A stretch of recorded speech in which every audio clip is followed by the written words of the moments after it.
Hello बच्चों, हम लोग जनन पढ़ रहे थे। तो इसके पहले वाला जो वीडियो था उसमें हम लोग पौधों में लैंगिक जनन पढ़ लिए हैं। तो पौधा को निपटा दिए हैं, खत्म कर दिए हैं। अब हम लोग को पढ़ना है जंतुओं में लैंगिक जनन, जो कि यह जो पार्ट होगा वह लास्ट होगा, खत्म हो जाएगा आपका लैंगिक जनन। इससे से क्वेश्चन आपको आएगा। तो अगर हम लिखें लैंगिक जनन, लैंगिक जनन किसमें? तो जंतुओं में, जंतुओं में। इसके लिए फिर लैंगिक जनन का परिभाषा, इसमें एक नर होना चाहिए, एक मादा होनी चाहिए, दोनों मिलते हैं। दोनों का जो अगर एक का शुक्राणु एक का अंडाणु मिलता है तो निषेचन होता है। निषेचन के बाद जाइगोट का निर्माण होता है, जाइगोट के बाद भ्रूण का निर्माण होता है और भ्रूण के बाद एक सुंदर सा बच्चा पैदा होता है। आगे समझे? तो लिखो, अगर हम देखें कि यहां हम लिख दे नर और एक यहां लिख दे रहे हैं एक सुंदर सी मादा, ठीक है। नर से जो कोशिका निकलता है ना, जो शुक्राणु निकलते हैं ना, उसको हम लोग कहते हैं, नर से निकल रहा है तो उसको दोनों से निकल, पहले युग्मक कहते हैं। क्या कहते हैं? युग्मक। युग्मक, दोनों से युग्मक निकल रहा है, मतलब जो कोशिका निकलता है ना उसको युग्मक कहते हैं। अब मादा से निकल रहा है तो इसको दाद देंगे मादा युग्मक, नर से निकल रहा है तो इसको कह देंगे नर युग्मक। सिंपल है। तो नर युग्मक जो है उसको हम लोग कहते हैं शुक्राणु। क्या कहते हैं? शुक्राणु। जो मादा युग्मक जो है इसको हम लोग कहते हैं अंडाणु। अंडाणु, अंडाणु कहते हैं, ठीक है। शुक्राणु और अंडाणु, यहाँ युग्मक एक एक है, युग्मक एक होता है। अब यहां से जो होगा यह दोनों जाकर मिलेंगे। जब दोनों जाके, अर्थात नर एवं नर युग्म अंडाणु और मादा युग्मक शुक्राणु, सॉरी, नर युग्मक शुक्राणु मादा युग्मक अंडाणु मिलते हैं, तब निर्माण होता है युग्मनज। क्या कहते हैं? युग्मनज। युग्मनज का किसका निर्माण हो गया? युग्मनज का निर्माण हो गया। किसका निर्माण हो गया? युग्मनज का निर्माण हो गया। यह जो होता है बाबू, मान लो क्या 46 गो गुणसूत्र होता है मादा में और 46 गुणसूत्र होता है नर में, ठीक है। गुणसूत्रों का संख्या पूछेगा तो 46 कहेंगे। हालांकि गुणसूत्र जो होता है जोड़ी में रहता है, अकेले नहीं रहता है। तो जोड़ी पूछेगा तो हम क्या कह देंगे? 46 में 2 से भाग दे कितना आता है? 23 तो होता है। तो गुणसूत्र कितना जोड़ी होता है? तो 23 जोड़ी। कितना संख्या में होता है? तो 46 होता है, ठीक है। अब देख रहे हैं हम क्या, इसमें से भी आ रहा है और इसमें से आ रहा है। तो अगर हम 46 है तो इसमें होता है ना बाबू अर्धसूत्री विभाजन। जनन जो होता है ना, यह अर्धसूत्री विभाजन होता है। अब अर्धसूत्री विभाजन के अर्थ आपको समझ, अर्ध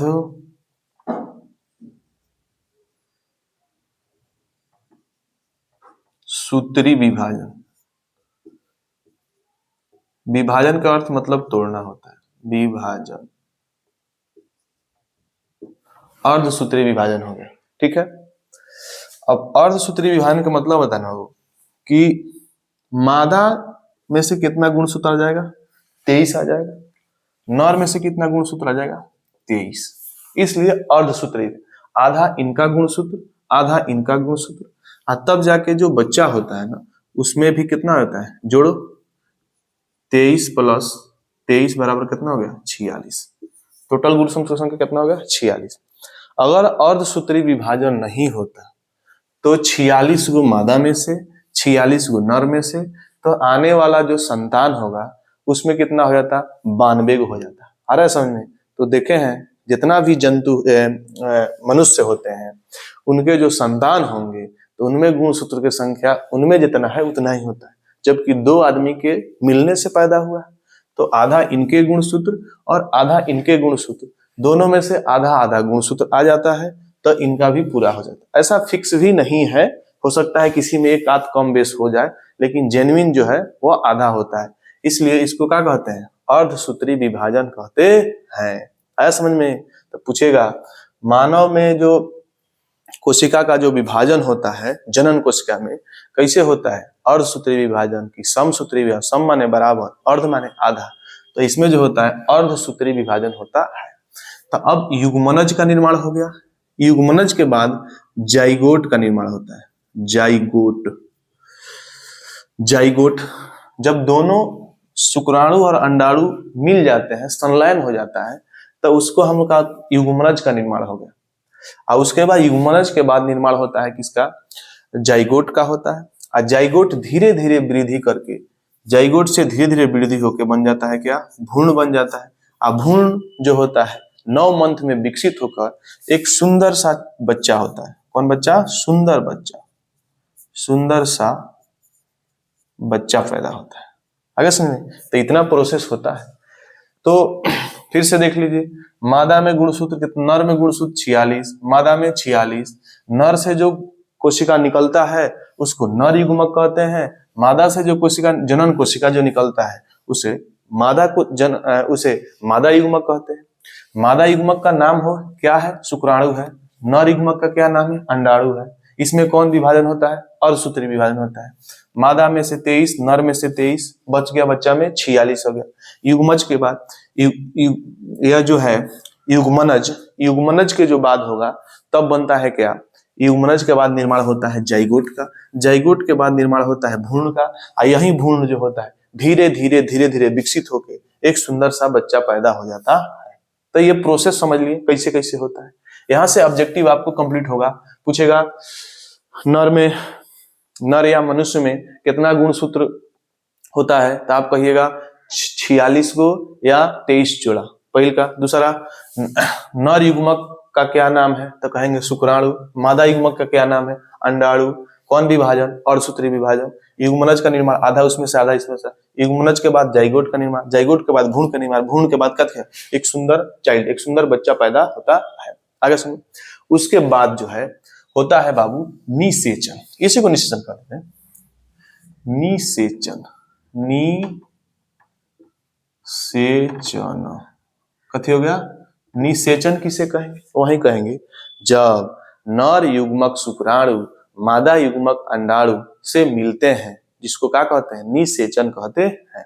निषेचन एक दो बार आया हुआ है, आ भी सकता है, अच्छा से देख लेंगे। कैसे परिभाषा बोलेंगे? जब नर युग्मक शुक्राणु मादा युग्मक अंडाणु मिलते हैं, उसको हम क्या कहते हैं? उसको हम लोग कहते हैं निषेचन कहते हैं। आगे समझे? अब निषेचन के जो है दो गो वैरायटी है। एक होता है बाह्य निषेचन, बाह्य निषेचन। एक होता है आपका आंतरिक निषेचन। बाह्य निषेचन जो शरीर से बाहर हो, आंतरिक निषेचन जो शरीर के अंदर हो। बाह्य निषेचन जो होगा वह आपको होता है उभयचर जितना जीव होते हैं उनमें, जैसे मछली में होता है, मेढक में होता है, इन सब में सरीसृप जो जीव होते हैं उनमें भी होता है क्या? बाह्य निषेचन होता है।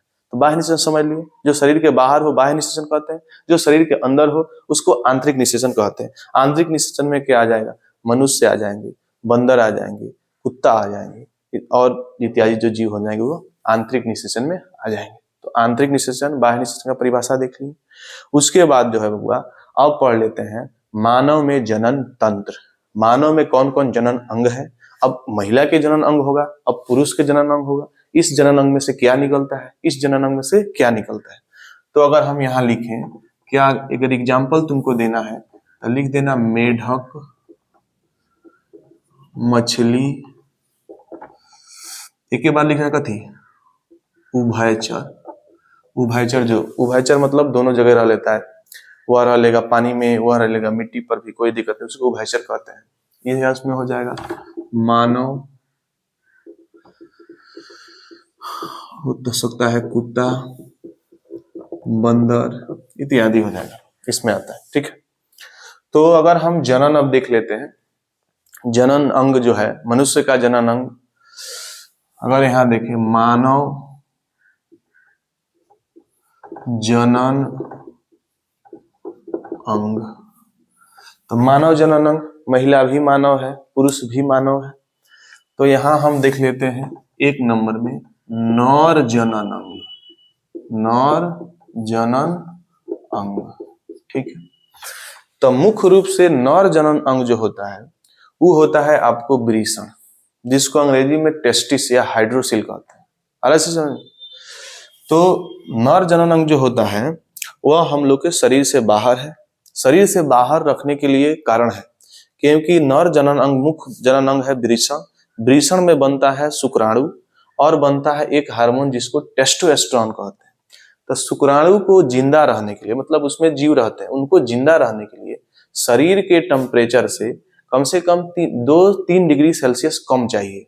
इसलिए उसको जो होता है नर जनन अंग उसको शरीर से बाहर रख दिया गया, ताकि शरीर के अगर टेम्परेचर पर जो जीव होता है ना शुक्राणु, वह मर जाता है। अब उसको जीवित रहने के लिए शरीर का जो टेम्परेचर है उससे आपको 3 से 4 डिग्री कम चाहिए। इसलिए नर जनन अंग जो है उस शरीर से बाहर है। तो यह बनाता क्या क्या है, तो इसकी संख्या जो होती है टेस्टिस, जिसको शुक्राणु टेस्टिस जिसको वृषण कहते हैं, अगर हम लिखें नर जनन अंग का जो मुख्य होगा, मुख्य अंग जो होगा इसका वह होता है बाबू वृषण। क्या होता है? वृषण होता है। मुख्य जनन अंग हो गया वृषण। इसकी संख्या होती है बाबू 2। कितना होता है? संख्या होता है 2। इस तरह से ये आगे वाला आपका जो भाग होगा यह हो गया आपका पेनिस। पेनिस मुख्य जनन अंग नहीं है। पेनिस जो होता है इससे निकलता है 2 तरह के। एक होता है टेस्टोस्टेरोन,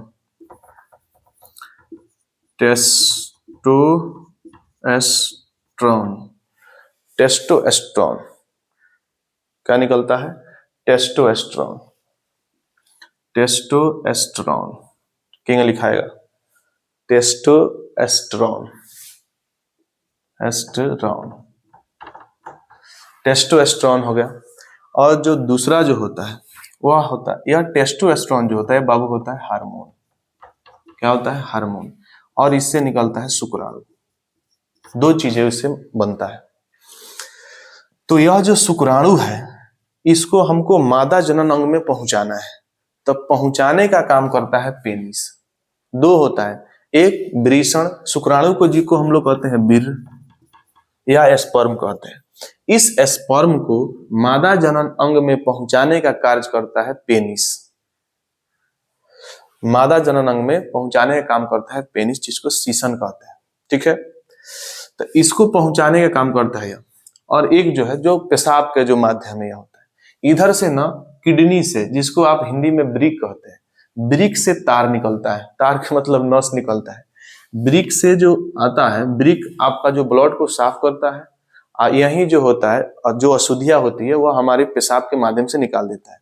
तो वृक्क से जुड़ा रहता है। वृक्क से भी नस आती है और इसमें लाकर यहाँ पर पेशाब छोड़ देता है। यहाँ एक वाल्व होता है, एक तरह से आप एक फाटक समझ लीजिए। मनुष्य नर का जो जनन अंग होता है, एक ही जनन अंग से शुक्राणु भी निकलता है और उसी जनन अंग से पेशाब भी निकलता है। तो यहाँ रहता है वाल्व। अगर जब पेशाब निकालना होगा ना, तो इसका जो है फाटक बंद कर दिया जाएगा। तो यहाँ से सिंपल सा जो होगा पेशाब निकल जाएगा। और वहीं अगर शुक्राणु निकालना होगा तो यह जो होता है इस फाटक को बंद कर देता है, ताकि जो है पेशाब ना निकल के शुक्राणु निकल जाए। आगे समझ। तो इससे बस 2 ही ऐसा ही अगर आ जाए वृषण किसे कहते हैं, तो लिखिएगा मनुष्य का मुख्य जनन अंग वृषण होता है। इसकी संख्या 2 होती है। यह हार्मोन और शुक्राणु का निर्माण करता है। इसमें पेनिस लगा रहता है, जो पेनिस शुक्राणु को मादा जनन अंग में पहुंचाने का कार्य करता है। साथ ही पेशाब भी इसी से निकलता है। हो जाएगा। आपसे पूछेगा कि नर जनन अंग से कौन हार्मोन निकलता है, तो आप टिक करिएगा टेस्टोस्टेरोन। आ गया। या वृषण शुक्राणु कौन बनाता है, तब कौन बनाता है? शुक्राणु बनाता है आपका वृषण बनाता है। आगे समझ। जो उतना भी होता है, अगर एक बकरी का जो बच्चा होता है वो पैदा होता है, तो वह पैदा होता है बोका। बोका का मतलब जिसको ना ऑपरेशन वगैरह ना किया गया होगा, तो उसको क्या किया जाता है ना, उसका टेस्टिस जो होता है या काट के निकलवा दिया जाता है या उसको चपवा दिया जाता है। तो बताओ, यह टेस्टिस है, यही बना रहा है शुक्राणु, इसको काट कर निकाल दिया जाएगा। जब काट के निकाल दिया जाएगा तब शुक्राणु बनेगा ही नहीं, कोई उसमें जो होगा लैंगिक फीलिंग वगैरह नहीं आएगा, बिल्कुल शांत रहेगा। देखे होंगे जो खसी होता होगा वो गांव देहात के लोग ऑपरेशन कर देता है तो बिल्कुल जो ऑपरेशन होता है तब उसको खसी कहते हैं, ऐसे पैदा होता है क्या, बोका पैदा होता है, ऐसा हो जाए। वैसे भी देखे होंगे गांव देहात में जो बड़ा सांड वगैरह सब हो गया, सांड के मतलब जिसका जो है टेस्टिस उसमें है, उसको भी गांव देहात में चपवा दिया जाता है। मतलब क्या है, इस नस को ब्लॉक कर दीजिए या इसको कटवा कर निकाल दीजिए।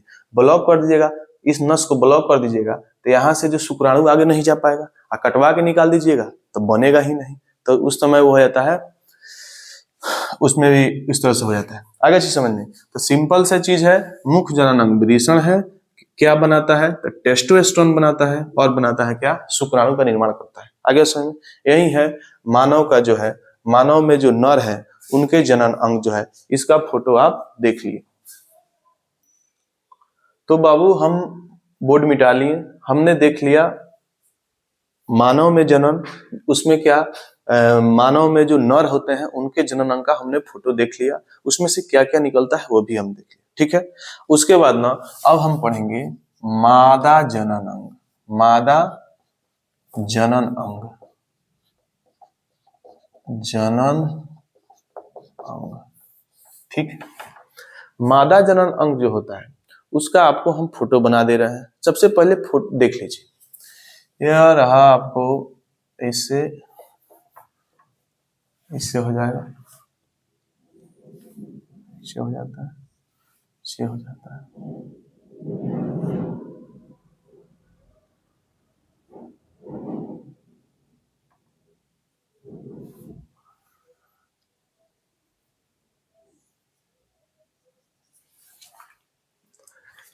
लगभग ऐसा ही रहता है बच्चे, इससे जुड़ा रहता है और इससे ही जुड़ा रहता है, इसको हटा ही दीजिए, ठीक है। इसको जो हुआ इसी का नाम है क्या, अंडाशय, अंडाशय। अंडाशय में निर्माण होता है किसका, अंडा का निर्माण होता है, अंडा का निर्माण होता है। इसको हम कहते हैं ना, इसको कहते हैं फलोपियो नली, फलोपियो नली, जिसको अंग्रेजी में फलोपियन ट्यूब कहते हैं। क्या कहते हैं, फलोपियन ट्यूब, फलोपियो नली, फलोपियो, फलोपियो नलिकाए, नलिका लिख लो, फलोपियो नलिकाए। आगे समझे, यह जो गोल सा यहाँ ज्यादा स्थान दिख रहा है इसको अंग्रेजी में यूट्रस कहते हैं। क्या कहते हैं, यूट्रस कहते हैं। यूट्रस को हिंदी में गर्भाशय कहते हैं। गांव में सुना, गांव के लोग उसको बच्चादानी कहता है, इसको हम कहते हैं गर्भाशय। क्या कहते हैं, गर्भाशय कहते हैं। आगे समझे, अब इसमें क्या होता है बाबू, यहां बनता है 3 तरह से हार्मोन। एक होता है एस्ट्रोजन, क्या होता है, एस्ट्रोजन, एस्ट्रोजन। एक होता है प्रोजेस्टेरोन, प्रोजेस्टेरोन होता है। क्या होता है, प्रोजेस्टेरोन। नंबर 3 जो होता है इसका नाम है रिलैक्सिन, रिलैक्सिन। क्या नाम है, रिलैक्सिन नाम है। यह जो है एस्ट्रोजन जो होता है, यह जो है पीरियड से रिलेटेड, पीरियड को बनाना उसको कंट्रोल करके रखता है। जो महिला में मासिक चक्र होता है उसको पीरियड कहते हैं, उसको बनाने का कार्य किसको सौंप दिया गया है, एस्ट्रोजन को सौंप दिया गया, ठीक है, एस्ट्रोजन को सौंप दिया गया। उसके बाद जो है प्रोजेस्टेरोन, यह जो होता है, यह जो अगर गर्भ रह गया, अगर कोई महिला प्रेग्नेंट हो गई तो उस बच्चे का जो है देखभाल, बच्चा नहीं कहते हैं, उस भ्रूण का जो देखभाल जो है करने का कार्य किसको है, प्रोजेस्टेरोन का है। देखेंगे किसी किसी, सुनेंगे ना, किसी किसी महिला के जो है सुनते हैं बच्चा नुकसान हो गया या पेट में 2 महीना 3 महीना 4 महीने के बाद मर गया है। उसमें रीजन होता है कि प्रोजेस्टेरोन जो हार्मोन था यह नहीं बन रहा था, यही बनता है तो यही उस अंदर के जो बच्चा था उसको रक्षा दे रहा था, उसको सारे पोषक तत्व प्रोवाइड करा रहा था, लेकिन अब इसकी जो निर्माण हो रही है बहुत कम हो रही है, इसलिए ना पहले ही जो होता है 2 महीना 3 महीना के बाद जो होता है वह खत्म हो जाता है, जिसको गांव में सुने होंगे, कहता है लोग कि जी हाँ बच्चा जो है नुकसान हो गया। आगे समझ, उस महिला में मतलब क्या है, प्रोजेस्टेरोन की कमी हो गई है। उसके बाद जो है रिलैक्सिन है। रिलैक्सिन का कार्य है ना, जब डिलीवरी का टाइम आता है ना, तो उस टाइम यह स्रावित होता है और महिला के जो जनन अंग होते हैं उसको थोड़ा सा चौड़ा कर देता है, ताकि जो बच्चा हो उसको निकलने में सुविधा हो जाए। तो यह जो है महिला जनन अंग को चौड़ा कर देता है। यह उस अंदर जो बच्चा पल रहा है उसको पोषण तत्व, उसका देखभाल कराता है। यह जो होता है पीरियड के निर्माण संबंधित सारी चीजों को करता है। आगे समझ में। अब यहाँ से जब यह बनता होगा तो इसका एक एज होता होगा, लगभग जो है बाबू 12 साल से पीरियड आना स्टार्ट हो जाता है। मतलब क्या है, ये सारी चीजें बनना चालू हो जाता है। जब बनेगा तो शरीर में तरह तरह के परिवर्तन होगा। महिला में आवाज पतला हो जाएगा, स्तनों पर उभार आने लगेगा, शरीर के विभिन्न अंगों पे बाल आने लगेगा, पिंपल्स वगैरह देखने को मिलने लगेगा। कब? 12 साल के बाद। 12 साल से स्टार्ट हो जाता है। धीरे धीरे आप ये सारी चीजें, जब 12 साल के बाद ये सारी होने लगता है तो मतलब क्या है कि अब आप जो है 12 साल के बाद जो है अब आपके अंदर पीरियड आने लगेगा, अंडाशय का निर्माण होगा, इतना सारी हार्मोन बनने लगेगी, तब आवाज पतला हो जाएगा, शरीर के विभिन्न अंगों पर बाल आएगा, पिंपल्स वगैरह भी निकलता है। इस सब से ऐसे होता है। जब ये होगा तो ऐसे होता है। वैसे सेम टू सेम पुरुष में भी होता था। पुरुष में भी जब टेस्टोस्टेरोन या शुक्राणु का जो निर्माण होगा लगभग 12 साल के बाद चालू हो जाता है। और जब हो जाएगा तो उसके शरीर, उसका जो आवाज होता है वह भारी होने लगेगा, शरीर के विभिन्न अंगों पे बाल आने लगेगा, दाढ़ी मूछ आने लगेगा। तो इस सबसे हमें जो होगा आपके अंदर जो है वो परिवर्तन देखने को मिलेगा। जो पुरुष में जो है वह शुक्राणु जो है वह जीवन भर बनते रहता है, लेकिन महिला में लगभग 45 साल के बाद जो होता है वह अंडाणु से अंडा निकलना बंद हो जाता है। इसलिए कहा जाता है कि पुरुष जो होता है वह जीवन भर, जब तक 12 साल के बाद जब तक जिंदा रहेगा तो वह बच्चा पैदा कर सकता है, लेकिन जो महिला है वह 45 साल के बाद बच्चा पैदा ही नहीं कर सकती है, क्योंकि उनके अंदर अंडाशय से अंडा नहीं बनेगा, और जब तक अंडा नहीं बनेगा तब तक बच्चा पैदा नहीं कर सकते हैं। आ रहा जी समझ में? यही तो था। तो अब देखो बनता किसमें है। अब यहाँ इसमें निषेचन जो है, निषेचन होता है। क्वेश्चन पूछा है जे मनुष्य में जो है वह निषेचन कहाँ होता है, अब बच्चा पलता कहाँ है। आप गांव में सुने होंगे, कहता है लोग कि जी हाँ पेट में बच्चा है। पेट उट में ना रहता है, कहाँ रहता है? गर्भाशय में रहता है। पेट में अगर रह जाए तो पेट में कथी है? हाइड्रोक्लोरिक अम्ल है, मार देगा वो, पूरा पिघला का बिक देगा। तो बच्चा जो है पेट में नहीं रहता है, कहाँ रहता है? गर्भाशय रहता है, गर्भाशय में रहता है, जो कमर के आसपास, कमर के पास रहता है, गर्भाशय में रहता है। तो देखो यहाँ से जो शुक्राणु है, यह शुक्राणु जाएगा। अब कुछ चीजें समझ लो, 1 2 3 और 4। पीरियड बनने में जो है होगा लगभग जो है बनना चालू हो जाए, मान लो 1 तारीख को बन रहा है, 4 दिन लगता है, 5 दिन तक, लगभग 1 सप्ताह बनने में टाइम लग जाता है। तो इस सप्ताह में अगर इसमें शुक्राणु हम भेजेंगे तो कोई प्रभाव नहीं पड़ेगा, क्योंकि यह अभी बन रहा है। ठीक है, इसमें 2nd सप्ताह और 3rd सप्ताह में इसमें अगर शुक्राणु गया किसी अंडाणु से मिल जाएगा तो उसका हो जाएगा निषेचन, और उस टाइम जो होगा वो लेडीज जो प्रेग्नेंट हो जाएंगी।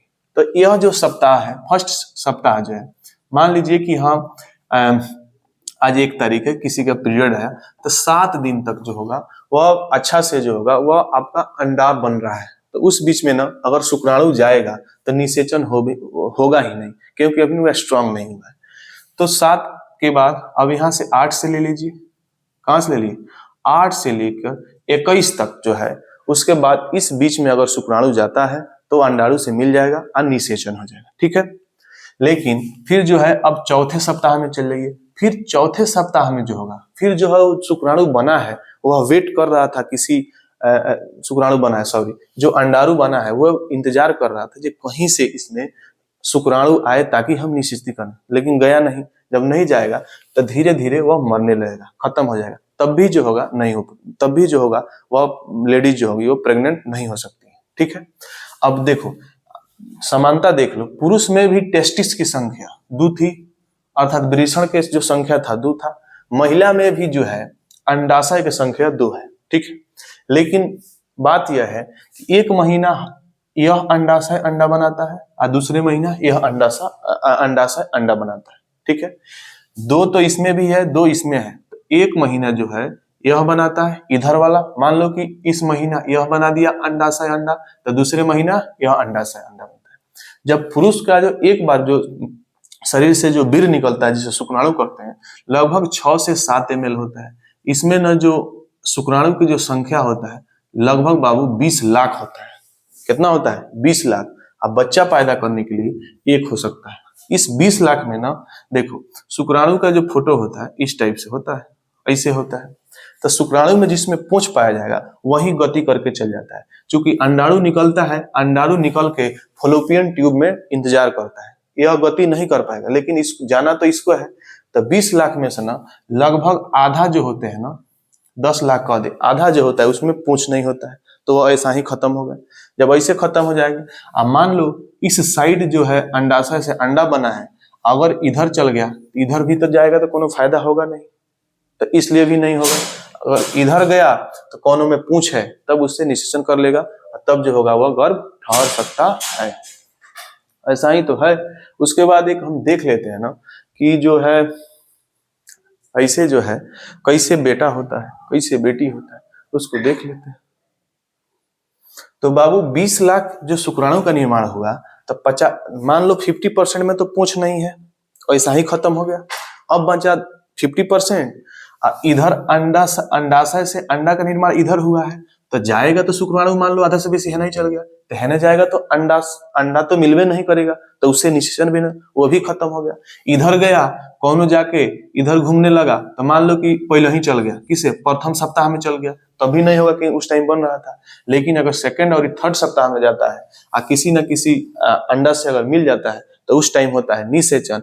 और निषेचन जब होता है तब अब देखो क्वेश्चन के पूछेगा, कहेगा निषेचन मादा जनन अंग के कहाँ होता है, निषेचन मादा जनन अंग के किस भाग में होता है, तो क्या कहेगा फलोपियो नलिका। किसमें होता है? फलोपियो नलिका, जिसको हम लोग क्या कहते हैं, अंग्रेजी क्या है इसको, फलोपियन ट्यूब कहते हैं। लेकिन हालांकि हिंदी में पूछल है, 2-3 बार पूछ दिया है कि मादा में निषेचन कहाँ होता है, तो आप मार दीजिएगा मादा जनन अंग में, गलती हो जाएगा। उसमें ऑप्शन क्या दिया है? फलोपियन नलिका में। तो फलोपियन नलिका में निषेचन हो जाता है। और निषेचन मान लो क्योंकि यहाँ से अंडा यहाँ आके घुसू के चला है, इधर से चला गया कथी, शुक्राणु गया है, दोनों मिल गया तो हो गया है निषेचन। जैसे हुआ है निषेचन, अब यहाँ से धीरे धीरे यह घूमते चलाएगा यहाँ पर, कहाँ, यूट्रस, जिसको गर्भाशय कहते हैं। और उसको गर्भाशय जो होगा अपने दीवार में चिपका लेगा। और गर्भाशय बाद निषेचन के बाद अब इस दीवार में सब चिपक गया है। अब उसी के बाद जो बनता है जाइगोट, और जाइगोट के बाद भ्रूण का निर्माण होता है। और भ्रूण के बाद धीरे धीरे 9 मंथ के बाद बच्चा बन जाता है और बच्चा पैदा हो जाता है। आगे चीज समझ में? तब देख लो, अब यहां से ना कैसे बेटा होता है कैसे बेटी होती है। तो अगर हम एक ले लें नर और एक ले लें मादा, नर में जो गुणसूत्र होता है वह होता है X, नर में जो गुणसूत्र होता है वह होता है XY, मादा में होता है, अगर इसको ऐसे बताएं तुमको, क्योंकि पूछा था सेंटर एग्जाम में, नर और यह है मादा। इसमें से 44 गो जो होता है इसको हम कहते हैं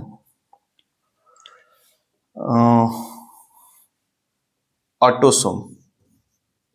ऑटोसोम। और 2 जो होता है 2 को कहते हैं अलोसोम। तो जोड़ा में ही हो जाएगा 22 जोड़ा, आई हो जाए 1 जोड़ा, अर्थात ऑटोसोम के संख्या पुरुष में कितना 22 जोड़ा, अलोसोम के कितना 1 जोड़ा। सेम टू सेम मादा में भी 22 गो 44 गो जो होता है इसको हम कहते हैं कथी, ऑटोसोम। ऑटोसोम क्या कहते हैं, ऑटोसोम। तो जोड़ा में हो जाएगा 22 गो, और 2 गो जो होगा यह होगा अलोसोम। इसी 2 को तो बबुआ हम कहते हैं कथी, 1 जोड़ा होगा। जो 1 जोड़ा इसको क्या कहते हैं, पुरुष में जो होता है वह पाया जाता है XY, और महिला में क्या X और X पाया जाता है। ठीक है, अब क्या होगा,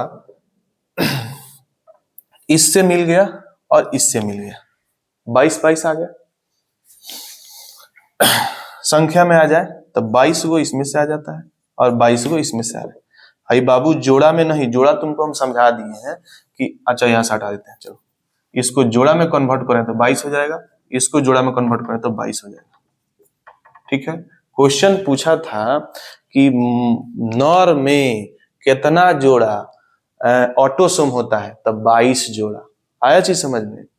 अब नर में कितना जोड़ा ऑलोसोम, तो 1 जोड़ा। सेम टू सेम महिला में कितना जोड़ा ऑटोसोम महिला में, तो 22 जोड़ा। जोड़ा पूछेगा तो 22 जोड़ा, संख्या पूछेगा तो 44 गो। सेम टू सेम ऑलोसोम की संख्या कितना, 2 है, जोड़ा पूछेगा तो 1। तो देखो बांट दिए।